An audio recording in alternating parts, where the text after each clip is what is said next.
as it's in the chains of crime. But as they like to do long titles and explanations, it's being the confessions of a late prisoner of the crown and sometimes accomplice of the more notorious A.J. Raffles, cricketer and criminal, whose fate is unknown. By E.W.Hornung. Story 6. The Gift. When the king of the Cannibal Islands made faces at Queen Victoria, and his European counterpart set the cables tinging with his compliments on the exploit, the indignation in England was not less than the surprise, for the thing was not so common as it has since become. But when it transpired that a gift of peculiar significance was to follow the congratulations, to give them weight, the inference prevailed that the white potentate and the black had taken simultaneous leave of their 14 senses. For the gift was a pearl of price unparalleled, picked aforetime by British cutlasses from the Polynesian setting, and presented by a British royalty to the monarch who seized this opportunity of restoring it to its original possessor. The incident would have been a godsend to the press a few weeks later. Even in June, there were leaders, letters, and large headlines, leaded type, the Daily Chronicle devoting half of its literary page to a charming drawing of the island capital, which the new Pall Mall, in a leading article, headed by Pun, advised the government to blow to Flinders. I was myself driving a poor but honest pen at the time, and the topic of the hour goaded me to satiric verse which obtained a better place than anything I had yet turned out. I had let my flat in town and taken inexpensive quarters in Thames Ditton, on the plea of a disintegrating passion for the river. "First rate, old boy," said Raffles, who must needs come to need to see me, lying in the boat while I sculled and steered. "I suppose they pay you pretty well for these, eh?" "Not a penny." "Nonsense, Bunny. I thought they paid you so well. Give them time and they'll give you your check." "No, I shan't," I said gloomily. "I've not to be content with the honor of getting in. The editor wrote to say no in so many words. I added, but I gave the gentleman a distinguished name." "You don't mean to say you've written for payment already?" No, it was the last thing I had intended to admit, but I had done it. The murder was out, and there was no sense in further concealment. I had written for my money because I really needed it. If you must know, I was cursedly hard up. Raffles nodded as though he knew already, and I warmed my woes. It was no easy matter to keep your end in the raw freelance of letters. For my part, I was afraid I wrote neither well enough nor ill enough for success. I suffered from a persistent, ineffectual feeling of style. Verse I could manage, but it did not pay. To personal photographs and the baser journalism I could not, and I would not, stoop. Raffles nodded again, this time with a smile that stayed in his eyes as he leant back watching me.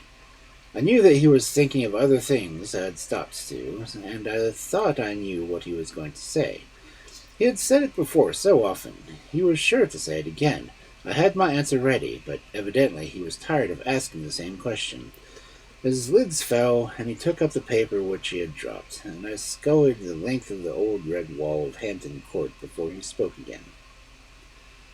"And they gave you nothing for these? My dear Bunny, they're capital, not only quid glasses, but for crystallizing your subject and putting it in a nutshell. Certainly you've taught me more than it's you before. But is it really worth £50,000, a single pearl?"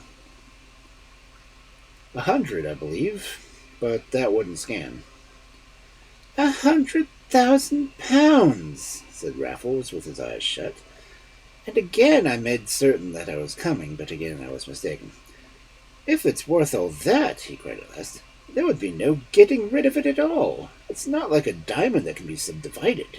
But I beg your pardon, Bunny, I was forgetting.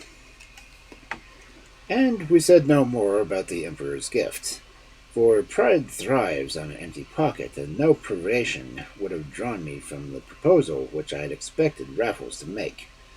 My expectation had been half a hope, though I only knew it now, and neither did we touch on it again when what Raffles professed to have forgotten my apostasy and my lapse into virtue, and he had been pleased to call it.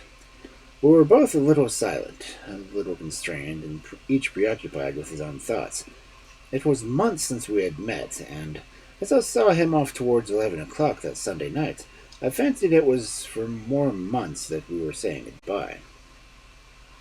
But as we waited for the train, I remarked those clear eyes peering at me under the station lamps, and when I met their glance, Raffles shook his head.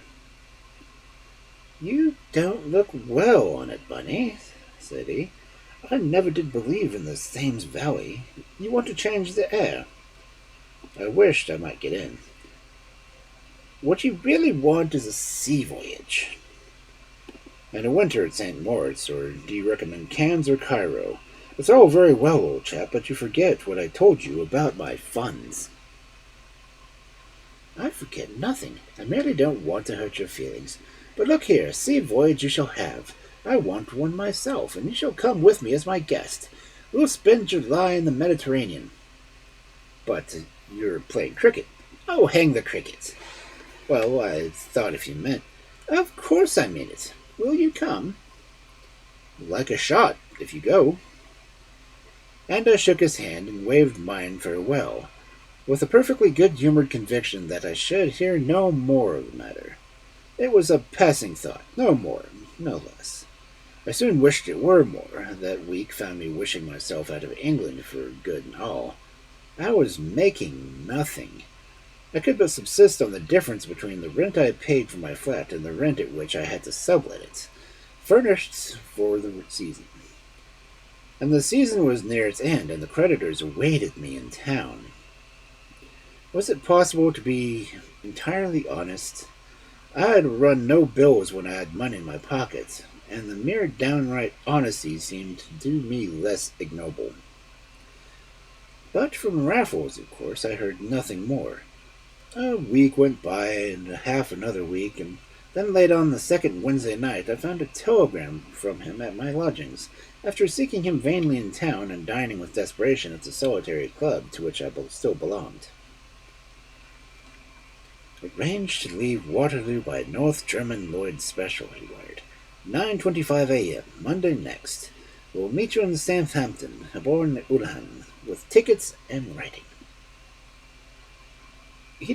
And write he did, a light-hearted letter enough, but full of serious solitude for me and my health and prospects. A letter that touched me the more in the light of our past relations and the twilight of their complete rupture. He said that he had booked 2 berths to Naples, that we were bound for Capri, which had clearly the island of lotus-eaters, that we could bask there together, and for a while forget. It was a charming letter. I had never seen Italy, and the privilege of initiation should be his. No mistake was greater than to deem it an impossible country for the summer. The Bay of Naples was never so divine, and he wrote of fairy lands forlorn, as though the poetry sprang unbidden to his pen. To come back to earth in prose, I might think it unpatriotic of him to choose a German boat, but on no other line did you receive much attention and accommodation for your money. There was a hint of better reasons, Raffles wrote, as he had telegraphed from Bremen, and I rather that the personal use of some little influence with the authorities there had resulted in a material reduction of our affairs. Imagine my excitement and delight. I managed to pay what I owed to the Thames Denton and squeeze a small editor for a very small check, and my tailors for one more flannel suit.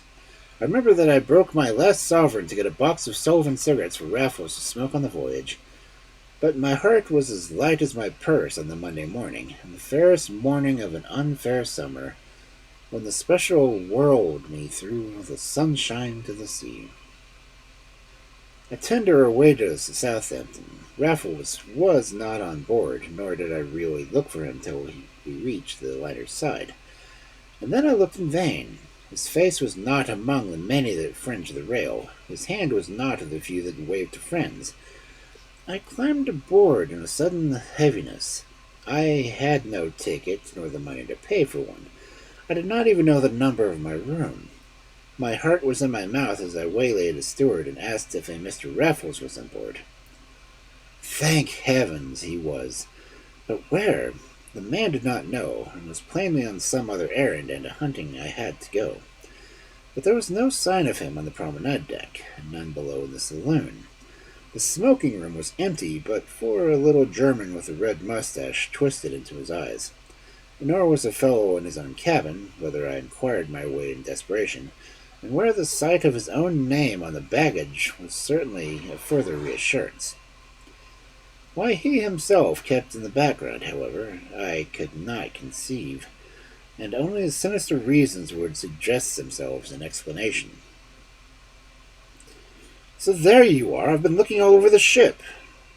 Despite the graven prohibition, I had tried the bridge at the last resort, and there indeed was A.J. Raffles, seated on a skylight, and leaning over one of the officers' long chairs, in which reclined a girl in a white drill coat and skirt, a slim girl with a pale skin, dark hair, and rather remarkable eyes. So much I noted as he rose and quickly turned. Thereupon I could think of nothing but the swift grimace which preceded a start of a well-feigned astonishment. "Why, Bunny!" cried Raffles. "Is it really you?" I stammered something as he pinched my hand. "Are you coming in this ship? And to Naples, too? Well, upon my word, Miss Warner, may I introduce you?" And he did so without a blush, describing me as an old schoolfellow whom he had not seen for months, with woeful circumstance and gratuitous detail that filled me at once with confusion, suspicion, and revolt.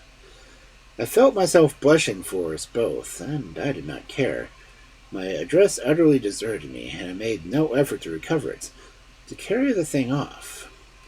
All I would do was to mumble such words as Raffles actually put into my mouth, and that I was doubtful in a thoroughly evil grace.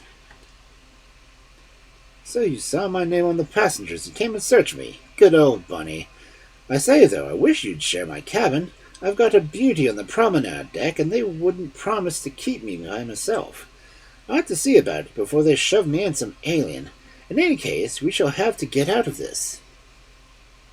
For a quartermaster had entered the wheelhouse, and even while he had been speaking, the pilot had taken possession of the bridge as we ascended. The tender left us with flying handkerchiefs and shrill goodbyes, and as we bowed to Miss Warner on the promenade deck, there came a deep, slow throbbing under my foot, and our voyage had begun. It did not begin pleasantly between Raffles and me. On the deck we had overborne my stubborn perplexity by dint of a forced, though gleefully, joviality. In his cabin, the gloves were off. "You idiot!" he said. "You've given me away again." "How have I given you away?" I ignored the fresh insult from his last word. "How? I should have thought my clerk could see that I meant as a chance to meet." "After taking both tickets yourself?" "They know nothing about that on board. Besides, I haven't decided when I took the tickets." "Then you should have let me know when you did decide. You lay your plans and never say a word, and expected me to be tumbled into them by the light of nature. How was I to know you had nothing on?" I turned the tables on some effect. Raffles almost hung his head. "The fact is, Bunny, I didn't mean you to know. You've grown such a pious rabbit in your old age." My nickname and his tone went far to mollify me. Other things went farther, but I had much to forgive him. If you were afraid of writing, I pursued, it was your business to give me the tip the moment I set foot on board. I would have taken it all right. I'm not so virtuous as all that. Was it my imagination, or did Raffles look slightly ashamed? If so, it was for the first time, and the last time in all the years I knew him. Nor can I swear to it even now. That, said he, was the very thing I meant to do, to lie in wait in my room and get you as you passed, but you were better engaged. Don't say otherwise. The charming Miss Warner. Oh, she is quite charming. Most Australian girls are, I said dryly. How did you know she was one? He cried. I heard her speak. Brute, said Raffles laughingly. She has no more twang than you have. Her people are German. She has been in school in Dresden, and is on her way out alone. Money? I inquired. Confound you, he said, and though he was laughing, I thought it was a point at which the subject might be changed. Well, I said, it wasn't for Miss Warner you wanted to split passengers, was it? You have some deeper game than that, eh? I suppose I have. Then hadn't you better tell me what it is? Raffles treated me to an old cautious scrutiny that I knew so well. The very familiarity of it, after all these months, set me smiling in a way that might have reassured him, for dimly already I had divined his enterprise. I won't send you off the pilot's boat, Bunny. Not quite. And remember the pearl you wrote. I did not wait for him to finish the sentence. You've got it, I cried, my face on fire, for I caught sight of it that moment in the stateroom mirror. Raffles seemed taken aback. Not yet, he said, but I mean to have it when we get to Naples. Is it on board? Oh, yes. But how? Where? Who's got it? A little German officer, the whippersnapper with the perpendicular mustaches. I saw him in the smoke-room. That's the chap. He's always there. Herr Captain Wilhelm von Human. If you look it on the list. Well, he's a special envoy of the Emperor, and he's taking the pearl out with him. You found this out in Bremen? No, in Berlin, from a newspaper man. I know that. I'm ashamed to tell you, Bunny, that I went there on purpose. I burst out laughing. You needn't be ashamed. You are doing the very thing I was rather hoping you were going to propose the other day on the river. You were hoping it, said Raffles, with his eyes wide open. Indeed, it was his turn to show surprise, and mine to be much more ashamed than I felt. Oh, yes, I answered. I was quite keen on the idea, but I wasn't going to propose it. Yet you would have listened to me the other day. Certainly I would, but I told him without reserve, not brazenly, you understand, not even now with all the gusto of a man who likes such an adventure for its own sake, but doggedly, defiantly, through my teeth, as one who had tried to live honestly and failed. And while I was about it, I told him much more. Eloquently enough, I dare say, I gave him the chapter and verse for my hopeless struggle and inevitable defeat. For the record, for hopeless and inevitable they were to a man with my record, even though that record was written only in one's own soul. It was the old story of the thief trying to turn an honest man. The thing was against nature, and there was an end of it. Raffles entirely disagreed with me. He shook his head over my conventional view. Human nature was a board of checkers. Why not submit oneself to the alternate black and white? Why desire to be all that one thing or all that other, like our forefathers on the stage or the old-fashioned fiction? For his part, he enjoyed himself on all squares of the board, and liked the light better than the shade. My conclusion he considered absurd. But you err in good company, Bunny, for all the chap moralists preach the same twaddle. Old Virgil was the first and worst offender of you all. I back myself to climb out to the Avernus any day I like, and sooner or later I shall climb out for good. I suppose I can't very well turn myself into the limited liability company, but I could retire and settle down and live blamelessly ever after. I'm not sure that it couldn't be done on this pearl alone. Then you don't still think it too remarkable to sell? Well, we might take a fishery and haul it up with smaller fry. It would come after months of ill luck, just as we were going to sell it to schooner, by Jove. It would be the top of the Pacific. Well, we've got to get it first. Is this Von Human a formidable cuss? More so than he looks, and he has the check of the devil. As he spoke, the white drill skirt fluttered past the open stateroom door, and I caught a glimpse of the upturned mustache beyond.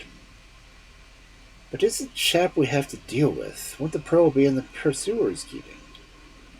Raffles stood at the door, frowning out in the soylent, but for an instant he turned to me with a sniff. My good fellow, do you suppose the whole ship's company knows there's a gem like that on board? You said that it was worth £100,000. In Berlin they say it's priceless. I doubt if the skipper himself knows that Von Heumann has it on him. And has he? Must have. Then we only have him to deal with. He answered me without a word. Something white was fluttering past once more, and Raffles, stepping forth, made the promenade for 3. Part 2. I do not ask to set foot aboard the finer steamship than the Ohan and the Norse Industrial Lloyd, to meet a kindlier gentleman than her commander, or better fellows than his officer. This much at least let me have the grace to admit. I hated the voyage. It was no fault of anybody connected with the ship. It was the fault of the weather, which was monotonously ideal. Not even in my own heart did the reason reside. Conscience and I were divorced at last, the decree made absolute. With my scruples had fled all fear, and I was ready to revel between bright skies and sparkling sea with the light-hearted detachment of Raffles himself. It was Raffles himself who prevented me, but not Raffles alone. It was Raffles and that colonial minx on her way home from school. What he could see in her, but that begs the question. Of course, he saw no more than I did, but to annoy me, or perhaps to punish me for my long defection, he must turn his back on me and devote himself to the shit of the Southampton to the Mediterranean. They were always together. It was too absurd. After breakfast they would begin, and go on until 11 or 12 at night. There was no intervening hour at which you might not hear her nasal laugh or his quiet voice talking soft nonsense into her ear. Of course it was nonsense. Is it conceivable that a man like Raffles, with his knowledge of the world and his experience of women, a side of this chapter upon which I have purposely never touched, for it deserves another volume entirely, it is incredible, I ask, that such a man can find anything but nonsense to talk by the day to a giddy young schoolgirl. That would not be unfair for the world. I think I have admitted that the young person had points. Her eyes, I suppose, were really fine, and certainly the shape of the little brown face was charming, so far as the contour can charm. I admit also the moral audacity that I cared about, and inevitable health, mettle, and vitality. I may not have occasion to report any of this young lady's speeches, though I could barely hear it, and am, therefore, the more anxious to describe her without injustice. I confess to some little prejudice against her. I resented her success with Raffles, of whom in consequence, I saw less and less each day. It is a mean thing to have to confess, and there must have been something very like jealousy rankling within me. Jealousy there was in another quarter, crude, rampant, and undignified jealousy.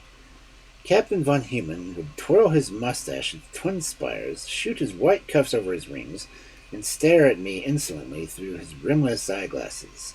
We ought to have consoled each other, but we never exchanged a syllable. The captain had a murderous scar across one of his cheeks, a present from Heidelberg, and I used to think how he must long to have Raffles there to be served the same. It was not as though Von Heumann never had his innings. Raffles let him go on several times a day with a malicious pleasure of bowling him out as he was getting set. Those were his words when I taxed him disingenuously with obnoxious conduct towards a German on a German boat. You'll make yourself disliked on board. By Von Human merely. But is it wise when the man's we've got to diddle? The wisest thing I ever did. To have chummed up with him would have been fatal, a common dodge. I was consoled, encouraged, and almost reconciled. I had feared Raffles was neglecting things, and I told him and so in a burst. Here we were in Gibraltar, and not a word since silent. He shook his head with a smile. Plenty of time, Bunny, plenty of time. We can do nothing before we get to Genoa, and that won't still be till Sunday night. The voyage is still young, and so are we. Let's make the most of things while we can. It was after dinner on the promenade deck, and as Raffles spoke, he glanced sharply fore and aft, leaving me next moment with a step full of purpose. I retired to the smoking room, to smoke and to read in a corner, and to watch Von Human, who soon came across to drink beer, and sulk in another. A few travellers tempted the Red Sea in midsummer. The Ohan was very empty indeed. She had, however, but a limited supply of cabins on the promenade deck, and there was just an excuse for my sharing Raffles' room. I could not have done myself downstairs, but I must be up above. Raffles has urged that I should insist to that point, so we were together. I think without suspicion, and most certainly without the object that I could see. On the Sunday afternoon I was asleep in my berth, the lower one, when the curtains were shaken by Raffles, who was in his shirt-sleeves and his settee. Achilles, sulking in his tent as usual. What else is there to do? I asked him, as I stretched and yawned. I noted, however, the good humor in his tone, and did my best to catch it. I have found something else, Bunny. I dare say. You misunderstand me. The whippersnapper's making his century this afternoon, and we've had the other fish to fry. I swung my legs over the side of my berth and sat forward as he was sitting, all attention. The inner door, a grating, was shut and bolted, and curtained like the open porthole. We shall be in Genoa before sunset, continued Raffles, the place where deeds got to be done. So you still mean to do it? Did I ever say I didn't? You have said so little either way. Advisedly so, my dear Bunny. Why spoil a pleasure trip by unnecessary talking shop? But now as the time has come, it must be done at Genoa, or not at all. On land? No, on board, tomorrow night. Tonight would do, but tomorrow is better, in case of mishap. If we were forced to use violence, we would get away with the earliest train, and nothing would be known till the ship was sailing and Von Human found dead or drugged. Not dead, I exclaimed. Oh, of course not, assented Raffles, or there would be no need for us to bolt. But if we should have to bolt, Tuesday morning is our time, when the ship has got to sail, whatever happens. But I don't anticipate any violence. Violence is a confession of terrible incompetence. In all these years, how many blows have you known me to strike? Not one, I believe. But I have been quite ready to kill my man every time, if the worst came to the worst. I asked him how he proposed to enter Von Human's stateroom unobserved, and even though the curtained gloom of ours, his face lighted up. Climb into my butt, Bunny, and you shall see. I did so, but could see nothing. Raffles reached across and tapped the ventilator, a sort of trapdoor in which the ceiling was above the bed, some 18 inches long and half that in height, and opening upwards into the ventilation shaft. That, he said, is our door of fortune. Open it if you like. You won't see much, because it doesn't open very far, but loosening it a couple of screws will set it all that right. The shaft, as you may see, is more or less bottomless. You pass under it whenever you go into your bath, and the top is a skylight on the bridge. That's when this thing has to be done, while we're at Genoa, because they keep no watch on the bridge at port. The ventilator opposite of ours is Von Human's. It again only will be a couple of screws, and there's a beam to stand on while you work. But if anyone should look up from below, it's extremely unlikely that anyone will be astir below, so unlikely that we will afford to chance it. No, I can't have you up there to make sure. Its great point is that neither of us should be seen from the time we turn in. A couple of ship's boys do sentry go and on these decks, and they will be our witnesses. By Jove, it's the biggest mystery that has ever been made. If Von Neumann does resist, he won't get a chance. He drinks too much beer to sleep light, and nothing is so easy to chloroform as a heavy sleeper. You've even done it yourself on an occasion of which it's perhaps unfair to remind you. Von Neumann will be past sensation almost as soon as I get my hand through the ventilator. I shall crawl over his body, Bunny, my boy. And you will hand me what I want and hold the fort in case of accidents, and generally lend me the moral support you've made me require. It's a luxury, Bunny, but I've found it uncommonly difficult to do it without your turned pie. I said that Von Neumann was certain to sleep with the bolted door, which he, of course, would leave unbolted, and spoke of other ways of laying a false scent while raffling through the cabin. Not that Raffles anticipated a tiresome search, the pearl would be on Von Neumann's person. In fact, Raffles knew exactly where and when he kept it. Naturally, I asked how he could come to such knowledge, and his answer led up to a momentary unpleasantness. It's a very old story, Bunny. I really forget in what book it comes. I'm only sure which testament. But Samson was the unlucky hero, and the one Delilah was a heroine. And it looked so knowing that I could not be the moment's doubt as to his meaning. So the fair Australian has been playing Delilah, said I, in a very harmless and innocent sort of way. She's got his mission out of him. Oh, yes, I forced him to score all the points he could, and that was his great stroke, as I had hoped. He has even shown Amy the pearl. Amy, eh? And she promptly told you? Nothing of the kind. What makes you think so? I had the greatest trouble in getting it out of her. His tone should have been a significant warning to me. I had not the tact to make it as such. At last I knew the meaning of his furious flirtation, and stood waging my head and shaking my finger, blinded to his frowns by his own enlightenment. Wily dog, I said. Now I see through it all. How dense I've been. Sure you're not still? No, now I understand what has beaten me all week. I simply couldn't fathom what you saw in that little girl. I never dreamt it was part of the game. So you think it was that and nothing more? You deep old rascal, of course I do. You didn't know that she was the daughter of a wealthy squatter. There are wealthy women by the dozen who would marry you tomorrow.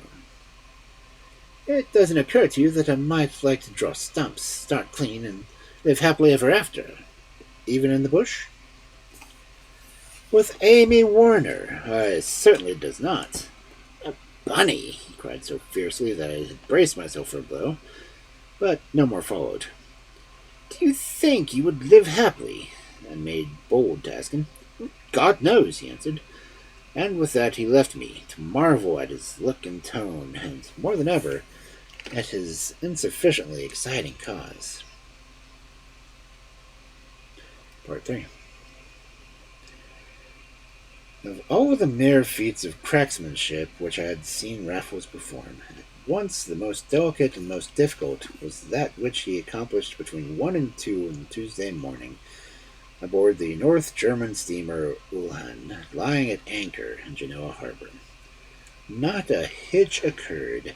Everything had been foreseen. Everything happened as it had been assured everything must. Nobody was about below, only the ship's boys on deck, and nobody on the bridge. It was 25 minutes past 1 when Raffles, without a stitch of clothing on his body, but with a glass vial corked with cotton wool between his teeth and a little screwdriver behind his ear, squirmed feet first through the ventilator over his own berth. It was his 19 minutes to when he returned, head first, the vial of cotton still between his teeth. The cotton wool rammed home to still the rattling, that which lay in a great beam within. He had taken screws out and put them in again. He had unfastened Von Human's ventilator and had left as fast as he had found it, fast as he had instantly proceeded to make his own. As for Von Human, it had been enough to place the drenched wad first on his mustache, and then to hold it between his gaping lips. Thereafter, the intruder had climbed both ways across the shins without eliciting a groan. And here was the prize, this pearl as large as a filbert, with a pale pink tinge like a lady's fingernail, this spoil of filibustering age, this gift from a European emperor to a South Sea chief. We gloated over it when all was sunk. We toasted it in whiskey and soda water, laid in over nights in view of the great moment. But the moment was greater, more triumphant than our most sanguine dreams. All we had to do was to secrete the gem, which Raffles was prized from getting its setting, replacing a ladder, so that we could stand the strictest search and yet take it ashore with us to Naples.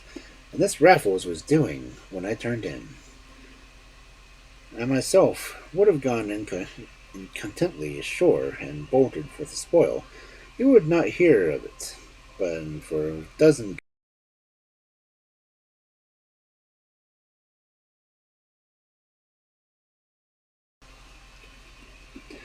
On the whole, I do not think that anything was discovered or suspected before we weighed anchor, but I cannot be sure.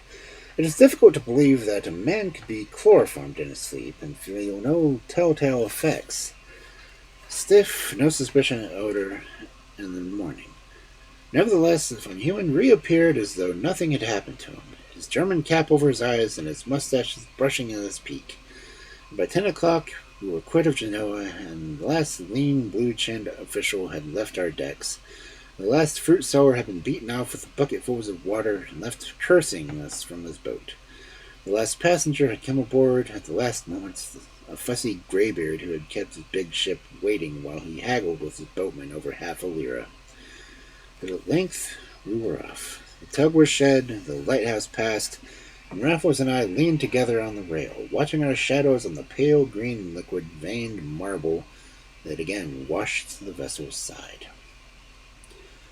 Von Human was having his innings once more. It was part of the design that he should remain in all day and propose in any inevitable hour. And though the lady looked bored and was never ever glancing in a direction, he seemed only too willing to avail himself of his opportunities. But Raffles was moody and ill at ease. He had not the air of a successful man. I could not opine the impending parting of Naples that sat heavily upon his spirits. He would neither talk to me, nor would he let me go. "Stop where you are, Bunny. I have things to tell you. Can you swim?" "A bit. 10 miles. 10?" I burst out laughing. "Not one. Why do you think that?" "We shall be within a 10 miles from the shore most of the day." "What on earth are you driving at, Raffles?" "Oh, nothing. Only I shall swim for it if the worst comes to worst. I suppose you can't swim under water at all?" I did not hear his answer. I scarcely heard it. Cold beads were bursting through my skin. "Why should the worst come to the worst?" I whispered. "We aren't found out, are we?" "No." "Why speak as though we were?" "We may be. An old enemy of ours is on board ship." "An old enemy?" "Mackenzie." "Never!" "The man with the beard who came aboard last." "Are you sure?" "Sure. I was almost surprised you didn't recognize him, too." I took my handkerchief to my face, now that I thought of it, and had been something familiar with the old man's gait, and, well, was something very youthful for his apparent age. His very beard seemed unconvincing now that I recalled it in the light of the horrible revelation. I looked up and down the deck, but the old man was nowhere to be seen. "It's the worst of it," said Raffles. "I saw him go into the captain's cabin 20 minutes ago." "But what have brought him?" I cried. "Can it be the considerates? Is it something else he's after?" Raffles shook his head. "Hardly this time." "Then you think he's after you?" "I've been afraid of it for some weeks." "Yet there you stand?" "What am I to do? I don't want to swim for it if I must. I begin to wish I'd taken your advice, Bunny, and left the ship at Genoa. But I'm not the smallest doubt that Mac is watching both ship and station till the last moment. That's why he ran it so fast. He took a cigarette and handed me the case, but I shook my head impatiently. I still don't understand, I said. Why should he come after you? He hadn't come all this way about a jewel that was perfectly safe for all he knew. What's your own theory? Simply that he's been on my track for some time. Probably ever since my friend Crush had slipped clean through his fingers last November. There's been other indications. I am really not unprepared for this, but it can only be pure speculation. I defy him to bring anything home, and I defy him to stand the pearl. Theory, my dear Bunny. I know that he's got here as well as though I had been inside that Scotland skin, and I know what he'll do next.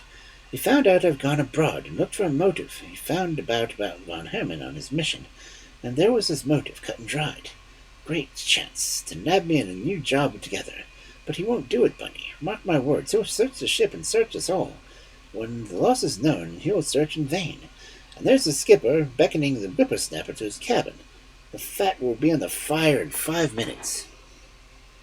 Yet there was no conflagration, no fuss, no searching of the passengers, no whisper of what had happened in the air.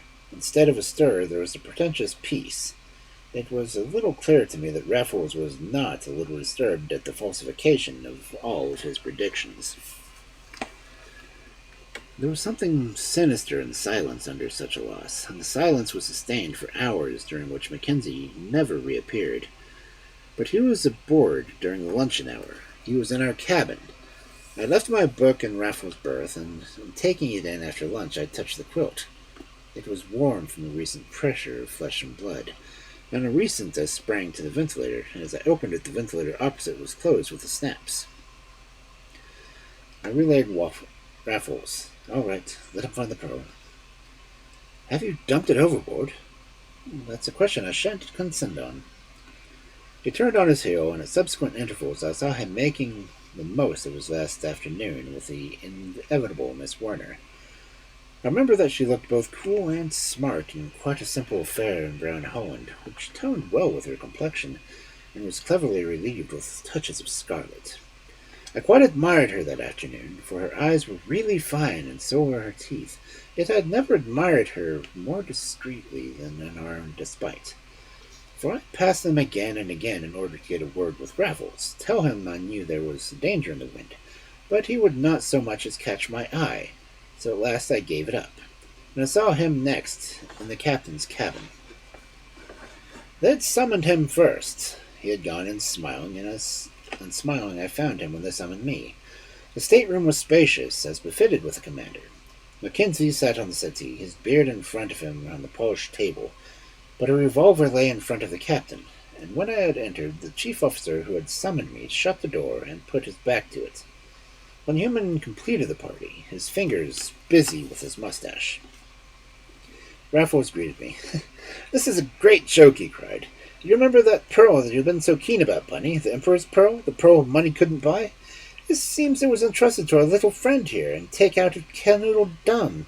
And the poor little chap's gone and lost it. Ergo, as we're Britishers, they think we've got it." "But I'll have you know," put Mackenzie, nodding his head, "you'll recognize that loyal and patriotic voice, Raffles. Mon, 'tis our old acquaintance Mackenzie of Scotland Yard, and Scotland itself." "That is enough," cried the captain. "We have you submit you to the search, or do I force you?" "Will you what?" asked Raffles. "But it will do you no harm to give us fair play first. You accuse us of breaking into Captain Von Human's stateroom during the small hours of the morning and extracting from it this confounded pearl. Well, I can prove that I was in my own room all night long, and I have no doubt my friend can prove the same." "Most certainly I can," I said indignantly. "The ship's boys can bear witness to that." Mackenzie laughed and shook his head at his reflection in the polished mahogany. "That was very clever," he said. "Not like it would have served you to not step aboard. But I've just had a look at the ventilators, and think I know you've worked it. Anyway, Captain, it makes no matter. I'll just be clapping the darbies on these two young sparks, and then—" "By what right?" roared Raffles in a ringing voice, and I never saw his face in such a blaze. "Search us if you like, search every scrap and stitch we possess, but you dare to lay a finger on us without a warrant." "I wouldn't dare," said Mackenzie gravely, as he fumbled in his breast pocket, and Raffles dived a hand into his own. "Hold his wrist!" shouted the Scotsman, and the huge Colt, that had been with us many a night, but had never been fired in my hearing, clattered on the table, and was ranked in by the captain. "All right," said Raffles savagely to the mate.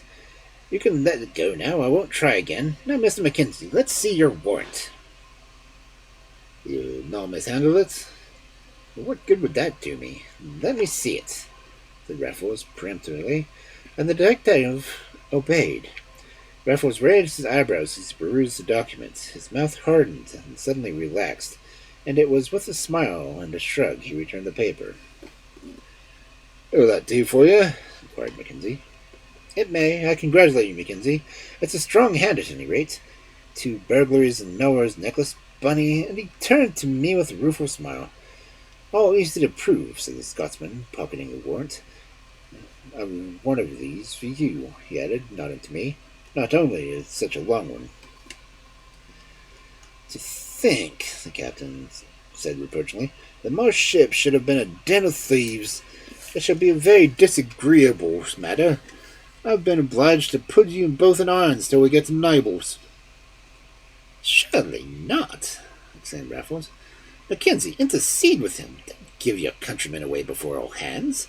Captain, we can't escape. Surely you couldn't hush up for the night. Look here, here's everything I have in my pockets. You too, but empty yours, Bunny. We shall strip us stock, and they suspect we've weapons up our sleeves. All I ask is that we're allowed to get on this without niggers on our wrists." "Weapons you may have," said the captain. "But what about the pearl that you are seeking?" "You shall have it," cried Raffles. "You shall have it this minute if you guarantee the public and dignity on board."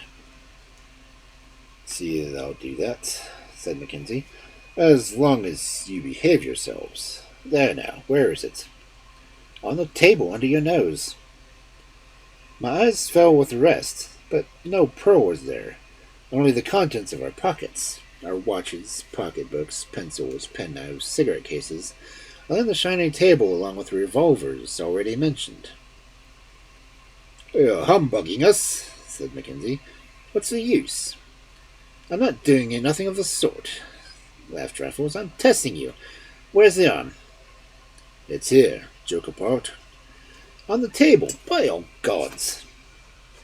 Mackenzie opened the cigarette cases and shook each particular cigarette. Thereupon Raffles prayed to be allowed to smoke one, and when his prayer was heard, observed that the pearl had been on the table much longer than the cigarettes.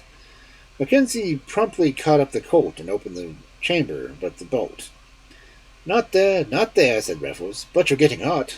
Try the cartridges." Mackenzie emptied them into the palm and shook out each one of them with ear as out of subject. "Oh, give them to me!" And in an instant Raffles had found the right one, bitten out the bolt, and placed the Emperor's pearl with a flourish into the center of the table. "And after all that, perhaps you will show me such little consideration that is in your power, Captain. I'm a bit of a villain, as you see, and am already ready and willing to lie in irons all night if you deem the requisites to the safety of the ship. All I ask is that you do me one favor first." "That shall depend on what the favor is, man." "Captain, I've done worse thing aboard your ship than any will know. I've become engaged to be married and want to say goodbye." I suppose we were all equally amazed, but the only one to express his amazement was von Neumann, whose deep-chested German oath was almost his first contribution to the proceedings. He was not slow to follow it, however, with a vigorous protest against the proposed farewell. But he was overruled, and the masterful prisoner had his way. He is to have 5 minutes with the girl, while the Captain and Mackenzie stood within range, but not earshot, with the revolvers behind their backs. As we were moving from the cabin in a body, he stopped and gripped my hand. "So I've let you in at last, Bunny. At last, and after all. If you knew how sorry I am. But you won't get much. I don't see why you should forgive me anything at all. Can you forgive me? This may be for years, and it may be forever, you know. You were a good pal always when it came to the scratch. Some day or other you mustn't be so sorry, and remember that you were a good pal to the last. There was a meaning in his eye that I understood, and my teeth were set, my nerves strung ready, as I wrung that strong and cunning hand for the last time in my life. How that last scene stays with me, and will stay until my death. How I see every detail, every shadow on the sunlit deck. We were among the islands that dot the course of Genoa and Naples. That the Elba was falling on her back in the starboard quarter, that purple patched in the hot sun setting over. The captain's cabin opened to the starboard, and the starboard promenade deck, sheeted with sunshine and scored with shadow, was deserted but for a group of which I saw I was one, for the pale, slim, brown figure further aft with Raffles. Engaged! I could not believe it, cannot to this day. Yet there they stood together, and we did not hear a word. There they stood against the sunset, and the long dazzling highway of sunlit sea that sparkled from Elba to the Azores plates, and their shadows reached almost to our feet. Suddenly, an instant, and the thing was done. A thing I have never known whether to admire or to detest. He caught her, he kissed her before us all, then flung her from him so that she almost fell. It was that action which foretold the next. The mate sprang after him, and I sprang after the mate. Raffles was on the rail, but only just. "Hold him, Bunny!" he cried. "Hold him tight!" And, as I obeyed the last behest with all my might, without the thought of what I was doing, save that he bade me to do it, I saw his hands shoot up and his head bob down, and with lithe, spare body cut the sunset as cleanly and precisely as though he had plunged at leisure from a diver's board.